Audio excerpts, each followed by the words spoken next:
PK here. On this segment of PK Chats, I want to talk about the 7th generation of gaming and why it's not dead. Lately there have been several other YouTubers, much bigger YouTubers than I, who've been talking about the 7th generation and how, oh, they shouldn't make 7th gen games anymore, it's hurting the developers, blah blah blah, the usual spiel, about. They basically said that 7th generation gaming is dead. I don't agree with this for so many reasons. I mean, first of all, let's talk about what the 7th generation of gaming is. I'm mostly focusing on the Xbox 360 and of course the PS3. I do agree on one thing, and that is that the PS3 should get different games than the PS4. I can understand like the sports games and even the Call of Duty games, but maybe another idea would be to maybe make a different game for that system as opposed to have them each have their own exclusives. The PS3 and Xbox 360, maybe you should have maybe from the same franchise but a different game.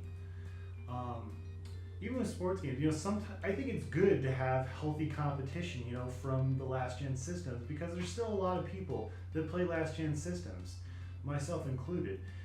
Maybe a lot of people don't have the money to plop down for a PS4 or Xbox One.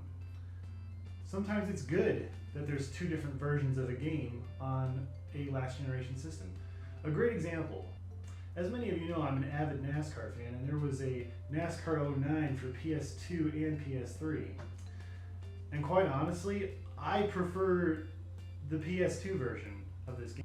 Mostly because it's NASCAR 08 with an updated roster, for the most part, on the PS2.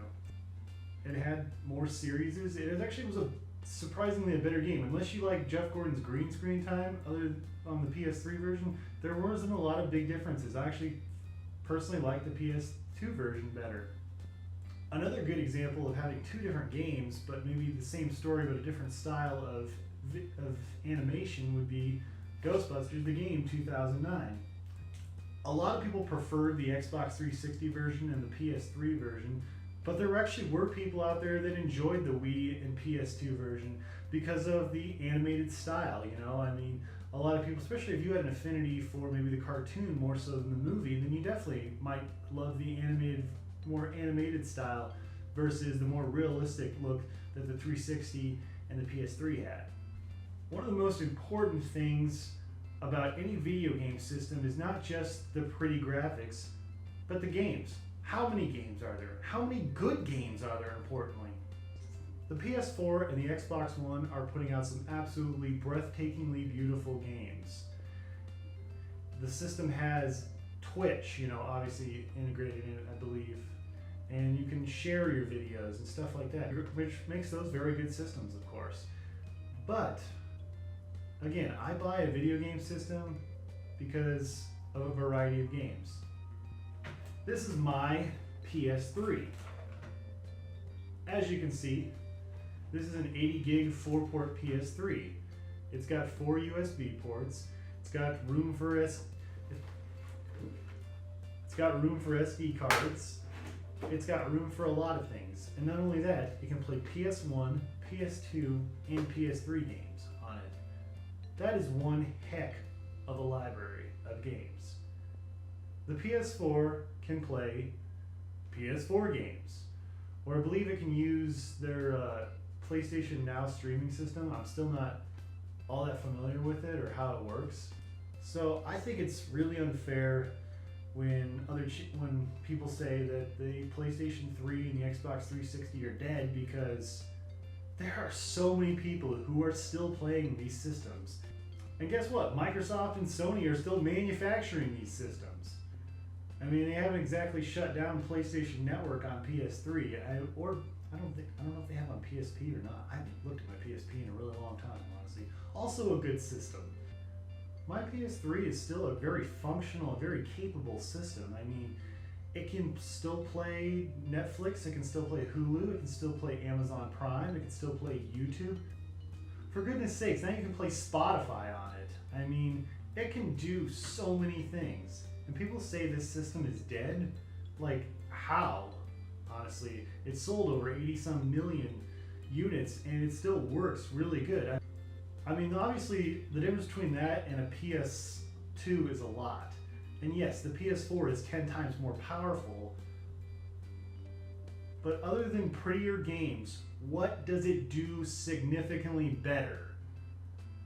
Oh yes, I know the controller is a lot better. Everybody knows that. That's pretty obvious. I mean, all you have to do is look at the specs on the internet and you know the controller is superior.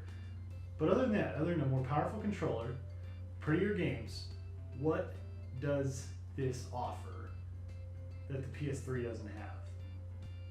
Another thing that I think is interesting too is a lot of reviewers of the PS4 and the Xbox One said when they first came out that they were already dated compared to most PCs.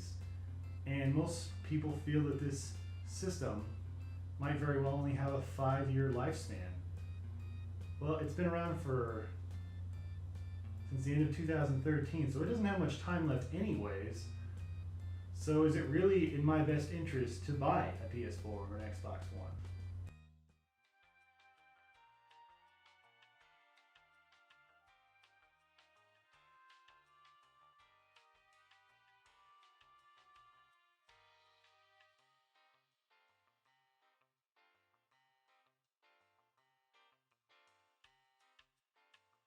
I don't know, honestly. I do know that I like my PS. Again, I think 7th gen still has life left, and I still think they should make games for it, I mean, obviously there's going to be another Call of Duty Black Ops. There's going to be another Metal Gear Solid game for it, which unfortunately I heard just recently has microtransactions, which really makes me sad, but that's another topic for another day. This is another thing we should consider. When is a console ever really dead? In my opinion, a console is not dead until people stop playing it. For example, Pure Solar and the Great Architects was made for the Sega Genesis 5 years ago. So somebody clearly likes that console enough to make a game for it, so how can that console be dead? They also made a Dreamcast version very recently of Pure Solar. So how can the Dreamcast be dead? People are still making games for the Dreamcast. Maybe no big time developer is making games for it, but people are still making games for it and people are still playing these systems.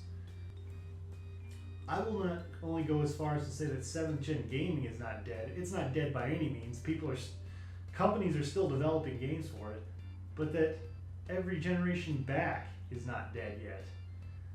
As long as there's an Atari creep playing Atari games, as long as there's a guy who still loves his Super NES to death, those systems will never die. This is PK saying, 7th generation gaming is not dead. And neither is any other generation of gaming, as long as people are still playing it and enjoying it. Thanks for watching, and keep on gaming.